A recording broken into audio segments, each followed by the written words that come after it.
The last curiosity is about Satsagen at 50 megahertz. That is the lowest frequency it can generate okay, let's take out modulation in CW, and of course with Pluto in TX, like the generator we have used, split it in two, one to the spectrum analyzer and one to the oscilloscope.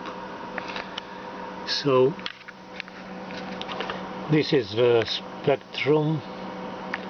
As you can see, has something similar to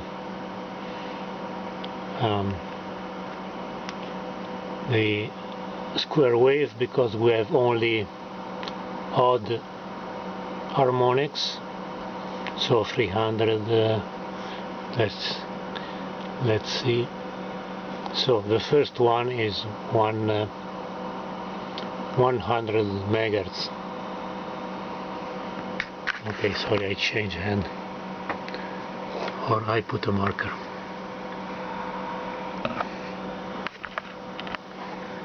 Let me districate a little bit if I can. A marker somewhere. Where it is? Here. Okay. Sorry.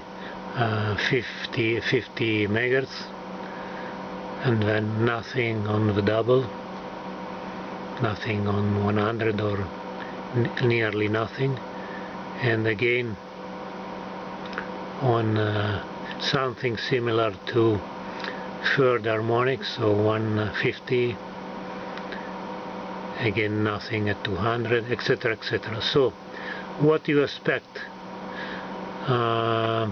You see that the envelope of this carrier is quite constant, so it is like a common generator that only generates odd harmonics, and this is quite right in the time domain, because you see that you have something like a square wave surmounted by positive and negative poles.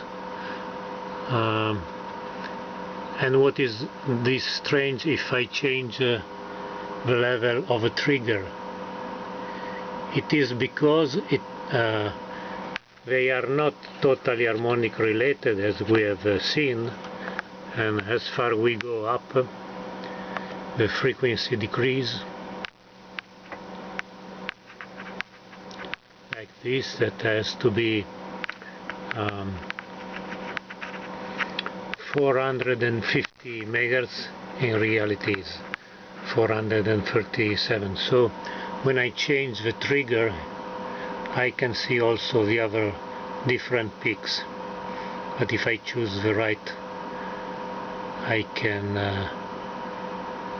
see the main, that it is due to mainly to this one. Okay, hope that we have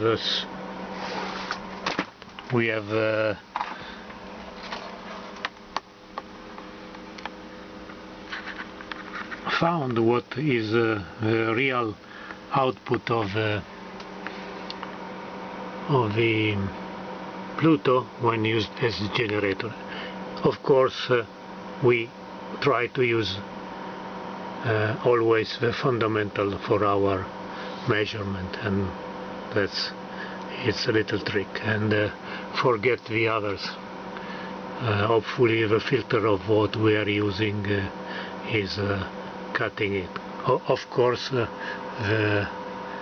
if you use as tracking generator, the spectrum analyzer or input, the RX of the Pluto will only, it is a selective receiver, so will only take care about the fundamental.